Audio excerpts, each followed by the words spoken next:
Hi, everyone, and welcome to our latest BookTrib live chat, a Merrill Moss Media production. Today, we are thrilled to have Harlequin romantic suspense author Beth Cornelison here with us today to talk about her latest release, Colton Cowboy Protector. It's the first book in the Coltons of Oklahoma series. You can enter to win a copy of the book after this on BookTrib.com, so don't miss out on this great opportunity. A little more about Beth. She has won numerous honors for her work, including the Golden Heart Prize for Unpublished Authors, awarded by the Romance Writers of America. She's on the board of directors for the North Louisiana Storytellers and Authors of Romance, NOLA Stars, in Shreveport, Louisiana. And she has also presented workshops across the country to numerous chapter meetings, conferences, online classes, and book clubs. So thank you so much for joining us, Beth. It's great to have you here. Thank you for having me. And before we get to the questions and answers from our viewers, can you tell us a little more about Colton Cowboy Protector? Sure, yeah. As you mentioned, it's the first book in the Coltons of Oklahoma series from Harlequin Romantic Suspense, and I was really thrilled that they asked me to write the first book in the series. That's always a key book to kind of hook authors, Right. hook the readers and introduce all the characters and whatnot. So the main sort of mystery or suspense arc throughout the series is about there's a crime, and I won't give away what this crime is. Something happens in my book that sort of sets things in motion. And so they're trying to figure out who did this thing and why they did this thing. And in the process of finding out who did this crime, that did this heinous thing at the family ranch, a lot of dark secrets from the past get uncovered, and new allegiances get made, and it's just a real fun ride. In the meantime, my book specifically is about the oldest brother. I think there are 4 brothers and a sister, plus 1 illegitimate child, who each get a book. And so mine is the oldest brother. His name's Jack, and he is the foreman. He's the head guy at the ranch, running the operations. And he's a single dad.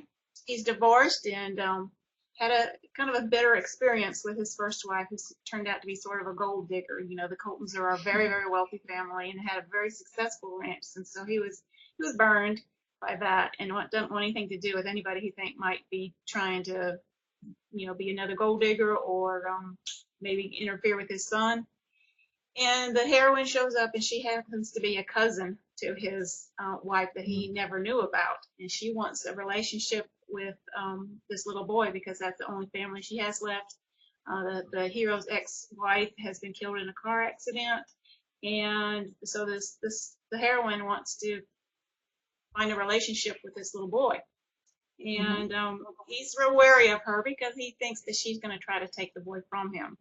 And so things don't start off on a good foot. But she soon finds out that somebody has followed her to the ranch and wants her dead for reasons she can't understand. And they have to solve that mystery, and he's going to protect her. And it's just a real fun book. I really enjoyed writing it. And the continuity series part sounds really interesting. So I wanted to hear a little bit more about that. What authors did you work with, and did you collaborate a lot? Was there a lot of emailing back and forth, or did you kind of all do it separately? Generally, there's always a lot of emailing back and forth. There goes my cat. Generally, there's a lot of emailing back and forth, yes, just so that we can kind of coordinate some details. The author who has the second book in the series, Melissa Cutler, and I, and especially because we had some storylines with one of the other brothers that kind of intersected a little bit, where my hero and her hero kind of got into a little dust up about some issues regarding the running of the ranch.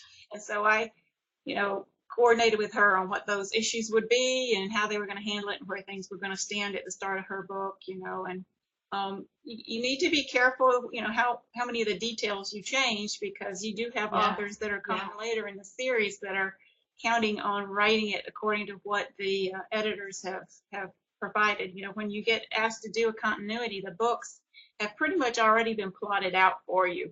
And the editors give you free reign within the framework of your story, but you do have a guideline. They call it the Bible.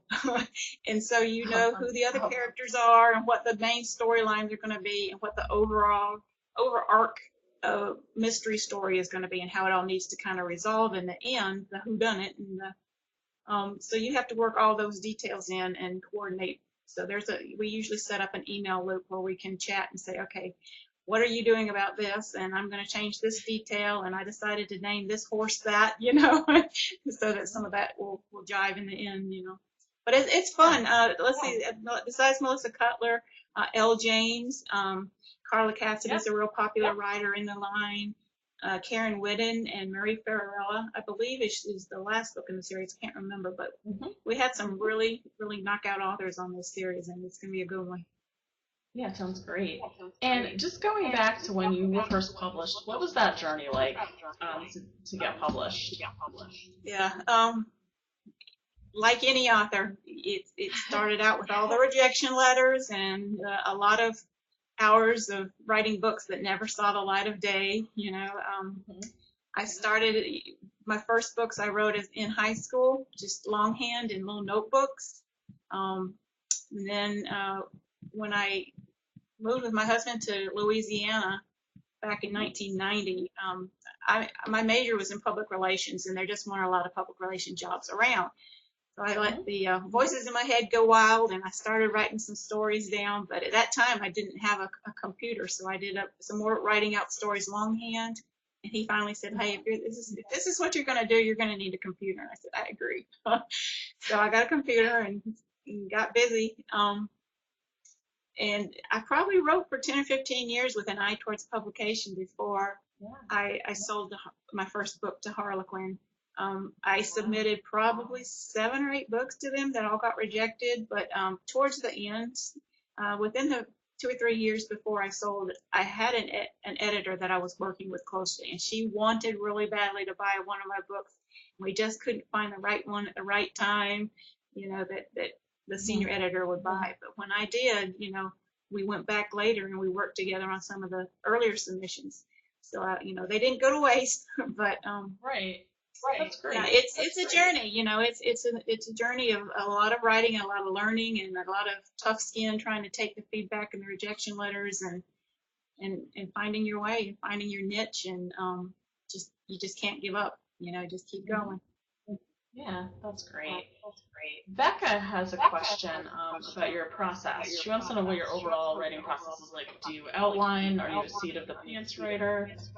Well, when I first started writing, I was more of a seat of the pants writer, definitely. Since I've sold to Harlequin, they really want to know what the book's going to be and where it's going to go and how it's going to all wind up in the end. So I've had to do a lot more kind of pre-planning of my stories. And within that framework, while I still kind of know generally who the characters are going to be, where they're going to go, and some of the major plot points, I still have, occasions where an inspiration will hit me, or I'll go off on a tangent, and so there's still a little bit of seat of the pants in there, which keeps it fun, keeps it fresh. You never really know sometimes where the characters are going to take you and what they're going to say. I can remember one time I thought I had the story all planned out, and I got to the particular scene where the hero was supposed to do something particular, and he put his foot down and said, no, I am not, and I couldn't make him do it and justify in my mind that this character would do this, keep going in the direction I had sent him, and I had to figure it out, and he was right, it needed something different. I needed a different approach because it wasn't logical the way I had worked it out. And, they say the voice is in your head, but that's your own mind thinking things through. But when things aren't working, I always say that's the character talking back to me, saying, no, this doesn't work. You need to do it differently. And he was right. The story worked out better in the long run. It added more sort of a fun twist and some more adventure and some more, That's crazy the way that works. It really is. Yeah. Now, I spy Snoopy behind you. Oh, yeah, you see right here? He is. I have another little one here on my desk. Snoopy's been my muse for a while because, in a nutshell, I heard an interview with a cartoonist who said that Charles Schulz told that cartoonist once when their career had kind of hit a lull and needed something fresh. He said that his career had sort of hit a lull. He had only a limited circulation in newspapers early in his career. He finally had Snoopy stand up and have a thought. And when he had Snoopy, become a more active character, readers of the comic strip Peanuts really loved Snoopy and really identified with him, and his comic strip took off after that.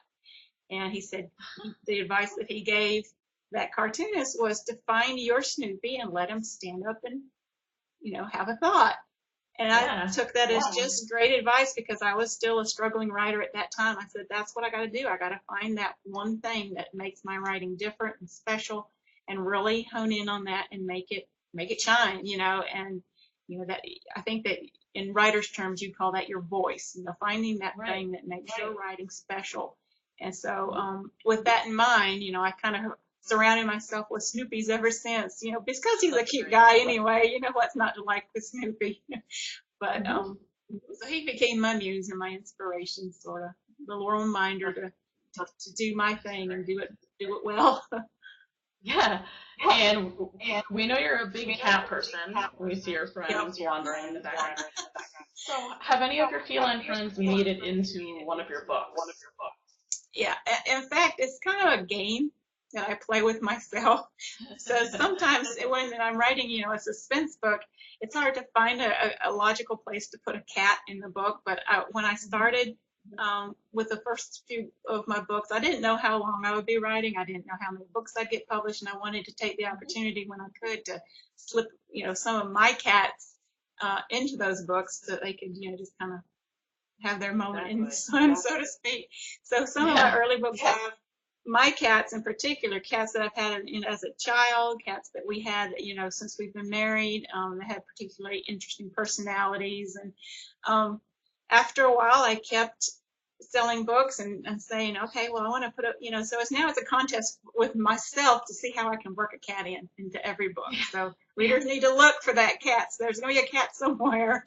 And because I need new cats, I started offering the opportunity for readers to get their cats put in the books.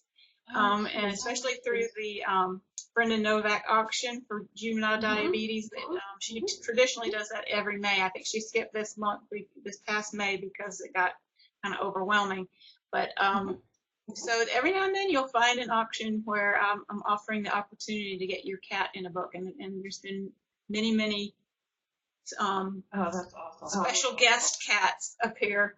So most of the cats that you will read about are actual reader pets or my pets, and the traits and habits and the descriptions, which is fun for me because then,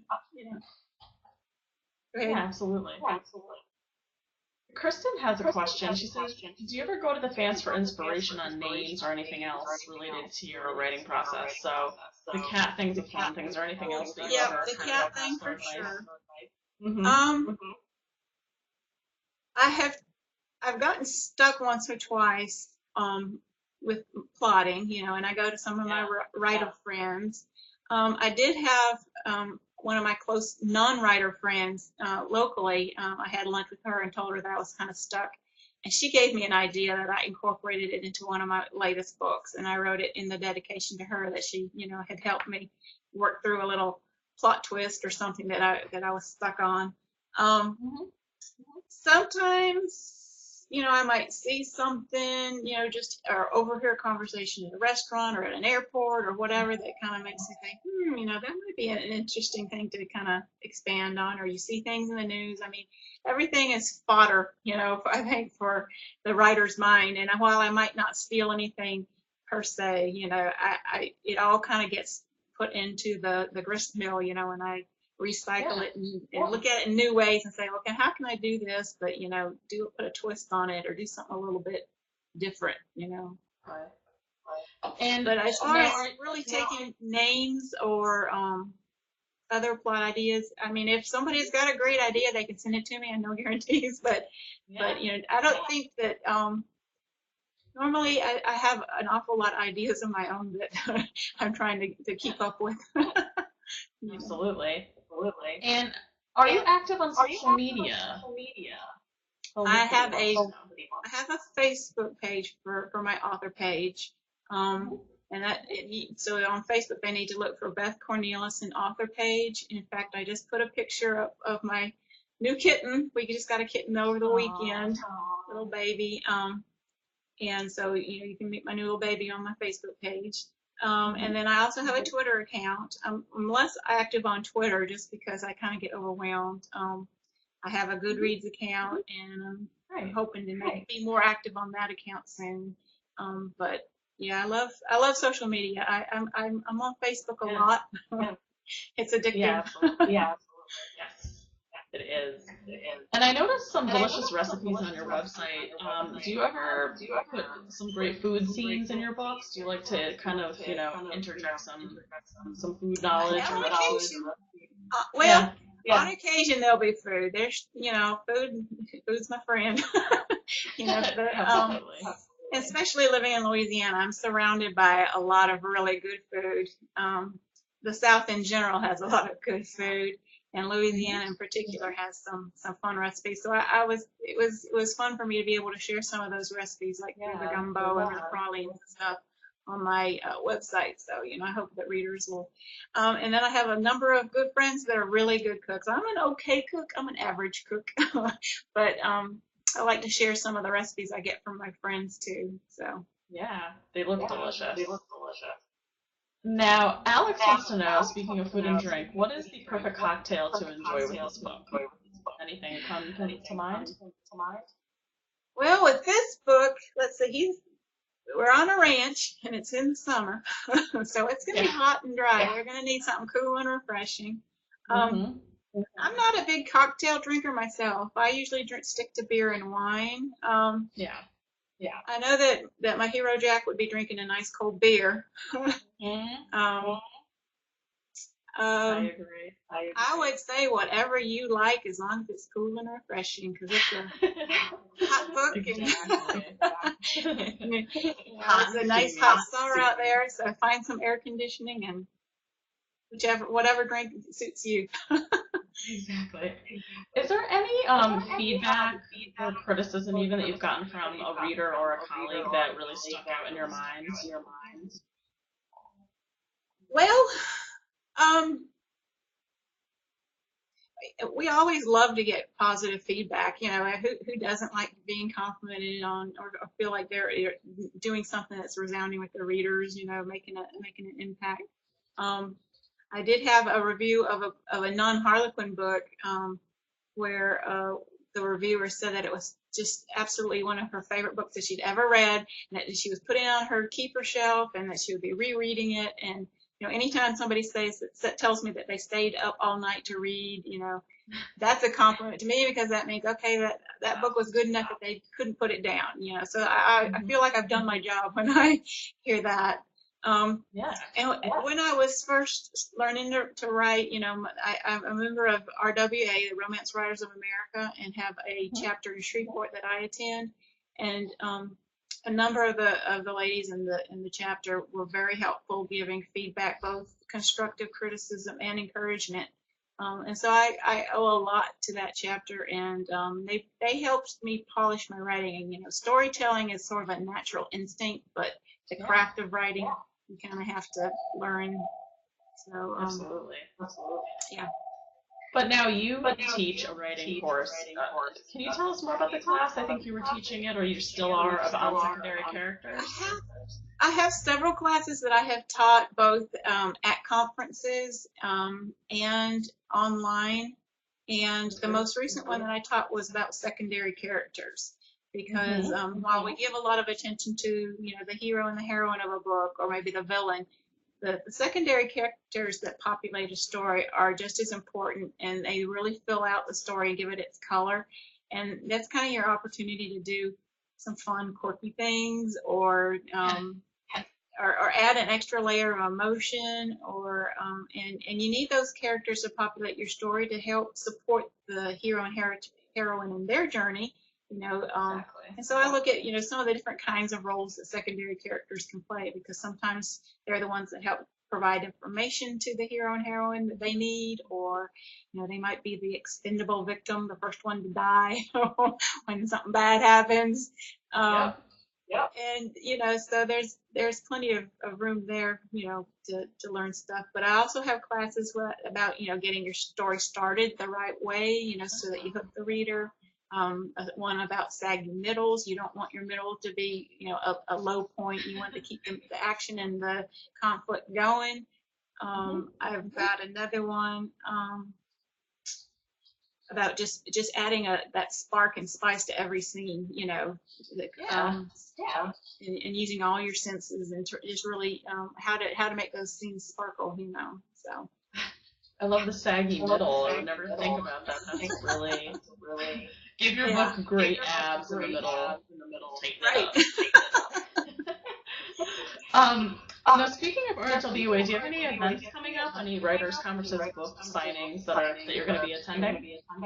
Unfortunately, I'm not got anything upcoming at this point. I could in the fall end up going to some events. I'm skipping the RWA conference this summer. Right. Partly because we're paying for college for for our son, and so I understand. we're just trying to tighten the purse strings a little bit. But I do love the RWA National Conference, and so I may be there next summer. But mostly I stick to events in the South just because travel gets expensive. But I love doing online events like this, because then you can reach lots of folks, real easily. Yeah. Right from your own home. It's really great. Yeah. Now, Amy has an interesting question. She says, do you remember what your favorite childhood novel was? Does anything ring a bell? Well, a couple come to mind. Of course, I read the Little House on the Prairie series. Definitely. I loved Stuart Little and Trumpet of the Swan, some of those E.B. White books. I read all of the Ramona and Beezus books.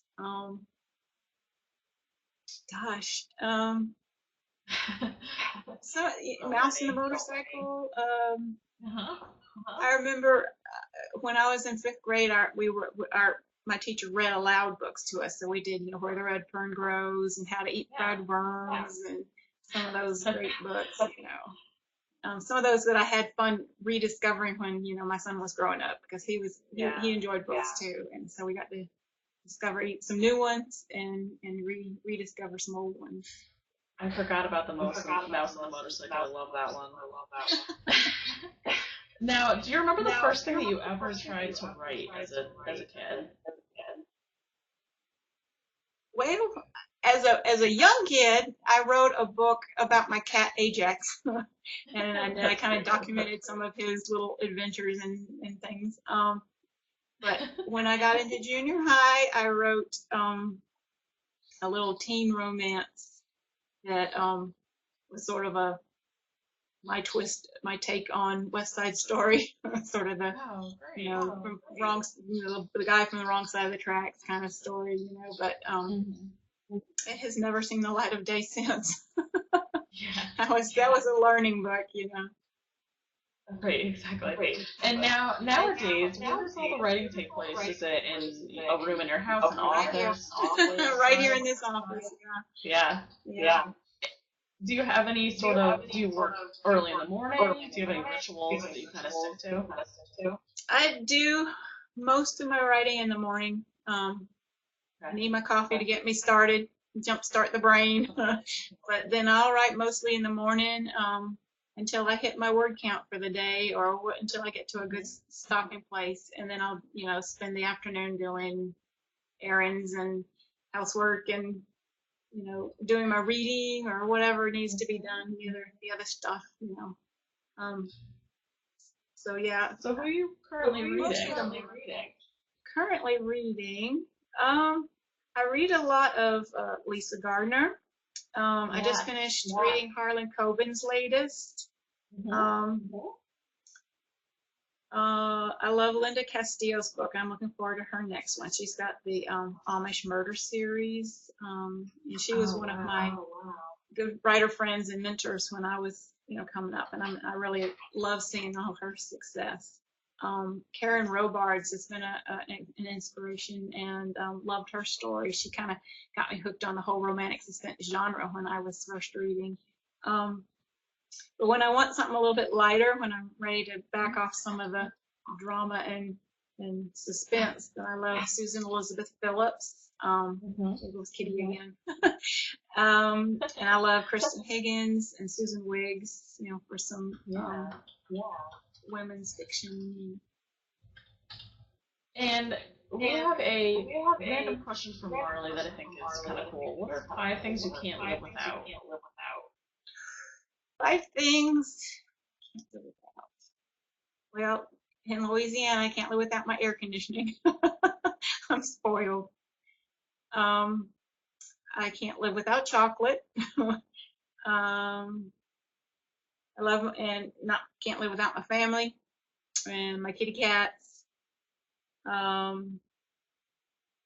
Let's see. I think at this point I'd have to say can't live without my internet and computer. So I don't know if you're still there. I think I lost you. Hello?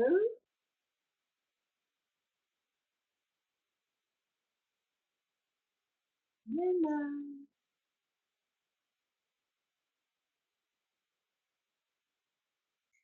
Well, folks, I don't know if I'm still on or if I'm not, but I lost Amanda. I don't know where she is. I'll scroll down and see if there are any other questions. We got just a couple minutes left. Let's see. Have you ever joined a book club? I see that question down here. I'm a member of a book club. In fact, we call ourselves the Women of Mystery, and we meet once every 4 weeks. We read a lot of suspense and mysteries, of course, and have a lot of fun doing that.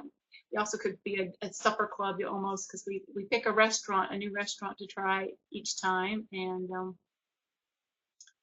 that's fun too. And since we're about done, I think she was going to ask me about what's coming up. I'm working right now on a 2-in-1 with Karen Whidden, where a cult, the FBI raids a cult, the anti-government cult, and they rescue a couple of babies, and so the babies have to be put in foster homes until their other relatives are found.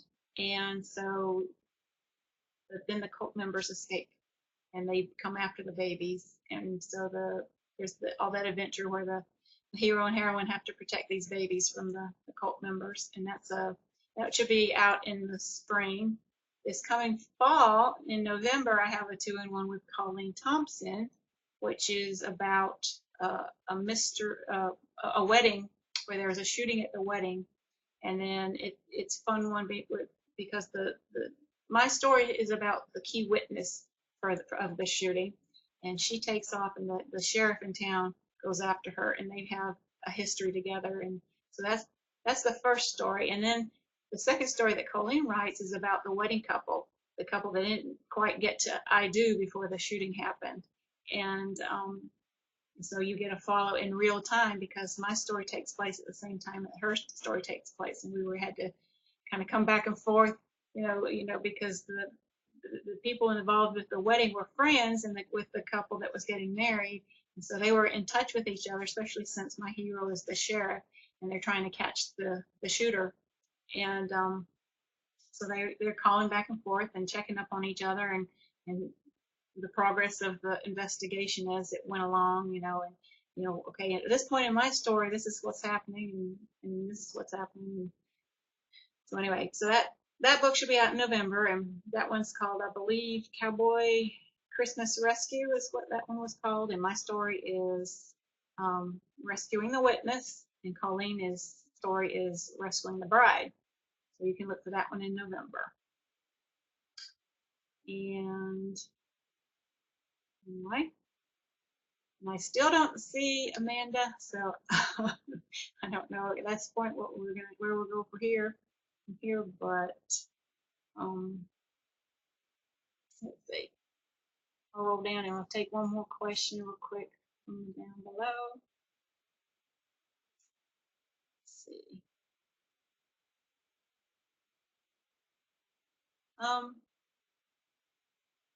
How do I generate ideas? I wish I could just run to Walmart and pick up an idea, but usually I'll have either a topic that I like to write about. I might have a particular character that I want to write. There may be a situation or a favorite plot device that I want to write about. And so I usually will try to develop my story from there. At one point, I developed a story from one word because I was researching firefighters, and my brother-in-law is a firefighter, and he told me that firefighters called themselves dragon slayers. And I was fascinated with that term. I said, hey, that whole concept of being a dragon slayer really intrigues me, you know, somebody who wants to go out and slay dragons and be the hero and fight to protect people.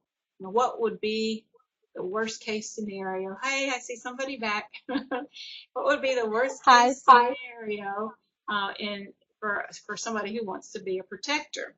And so I developed a whole story from that, and that was the first book that I sold. That ended up the editors changed the name of that book to Love, Honor, and Defend. So that was my first book, and I got the idea from just that one word, dragon slayer, which is the term that firefighters use to describe themselves. So anyway, okay, I just kept rambling and answering questions while you were going. No, that was great. We actually are getting a storm over here, so our internet just went down completely. So we're glad that you were able to answer a couple more questions still, and we're obviously at the end of our chat, so we wanted to, once it came back, we wanted to get back on and make sure everybody heads over to BookTrib to enter to win a copy of the book, and we wanted to thank you for coming and also for being a great sport when the internet went down. Live TV, that's what we Yes, right. We're getting a storm, and it just did not want to cooperate with us. Yeah.